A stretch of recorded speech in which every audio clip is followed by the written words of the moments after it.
century, abstract expressionism actually carried us in to a confrontation with what the quantum physicists were telling us, that the universe is field upon field of integrated vibration, that there is no top level, there is no bottom level, that the ordinary structures of provisional space-time are simply that if we can rise out of the human dimension, then we discover these larger, more integrated dimensions where mind and nature somehow interpenetrate each other.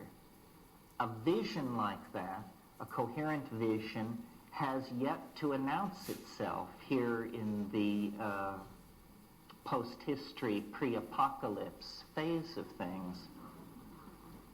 Well,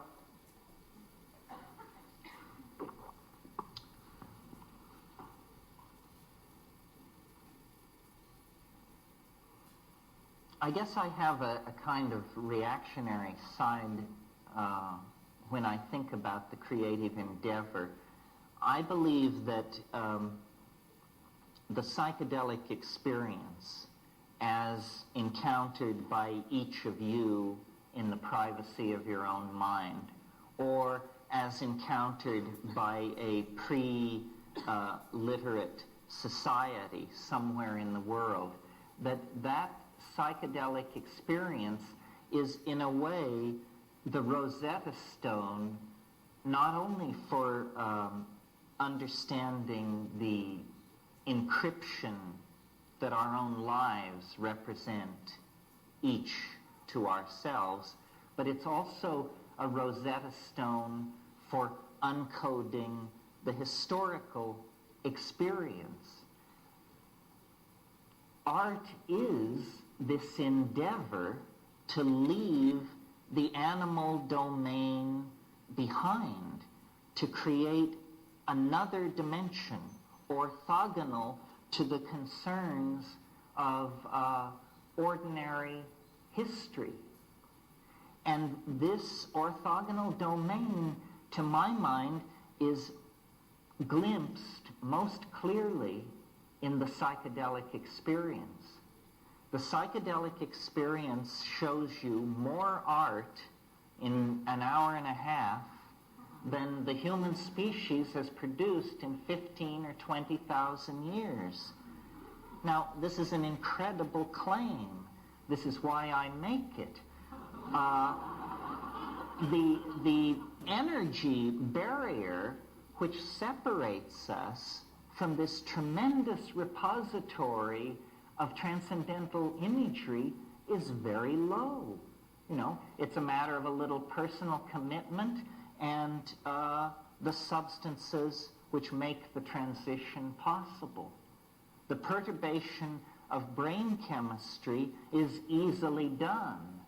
What is not so easily done is the assimilation of the consequences of this act. Ordinarily, we assume that consciousness is channeled between tremendously deep walls, that there is no way to force a confrontation with the other or the transcendent or the unconscious. We tend to assume that, you know, we're going to have to do double duty at the ashram for 3 decades before you're vouchsafed even a glimpse into these places. This is not true. Culture, and this is my message to artists and to anybody else who cares to notice, culture is a plot against the expansion of consciousness. And this plot prosecutes its goals through a limiting of language. Language is the battleground over which the fight will take place, because what we cannot say, we cannot communicate, and by say I mean dance, paint, sing, meme. What we cannot say, we cannot communicate. We can conceive of things that we cannot communicate. And I think every one of us here has done that. And that's a thrilling thing. That is the deep homework. The psychedelic inner astronaut sees things which no human being has ever seen before, and no human being will ever see again. But in fact, this has no meaning unless it is possible to carry it back into the collectivity. And what motivates me to talk to groups like this is the belief that we do not have centuries of gently unfolding time ahead of us in which to gently tease apart the threads of the human endeavor and create a bright new world. That's not our circumstance. This is a fire in a madhouse. And to get a hold on the situation, I think we are going to have to force the issue. Well, one way of forcing the issue, or a chemical definition of forcing the issue when you're talking about a chemical reaction, is catalysis. We want to catalyze consciousness. We want to move it faster toward its goals, whatever those goals are. Well, I believe that to the present moment, language, again in the broadest sense, speech, dance, musical composition, language has just been allowed to grow like topsy. It's been a kind of every man for himself situation. Now what we really need, as we see ourselves moving from one species among tens of thousands of species on this planet, over the past 10,000 years, we have redefined ourselves. And now, like it or not, we are the custodians of the destiny of this planet. Our decisions affect every life form on the planet. And yet, we are still communicating with each other with the extremely precise medium of small mouth noises mediated by ignorance and hate. This doesn't seem like the way to do business as we approach the third millennium. So what I'm hopeful for, and what I actually see happening, I mean, I think that we're on the right track.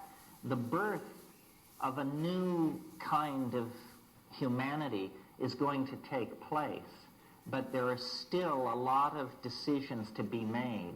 How violent shall this birth be? What toll shall it take upon our mother, the earth? What shape shall the baby be in when it finally is delivered?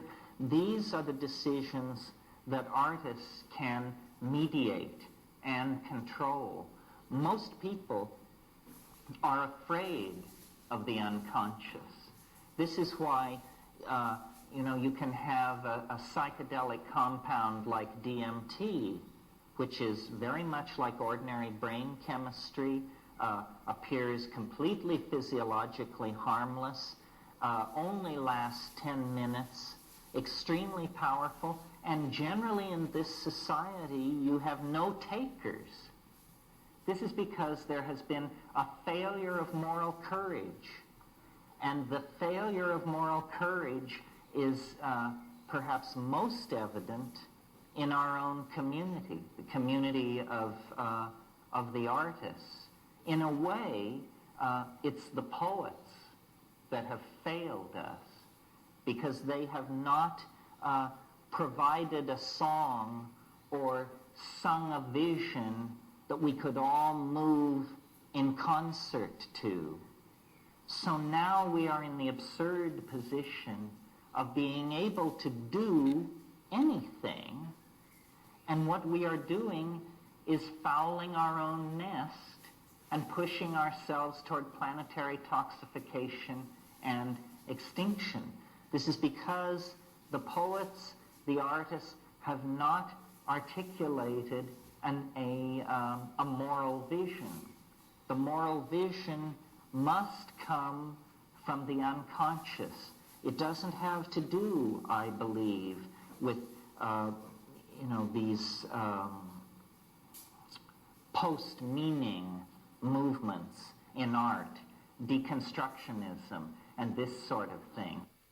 That art's task is to save the soul of mankind, and that anything less is a dithering while Rome burns. Because if the artists, who are self-selected for being able to journey into the other, if the artist cannot find the way, then the way cannot be found.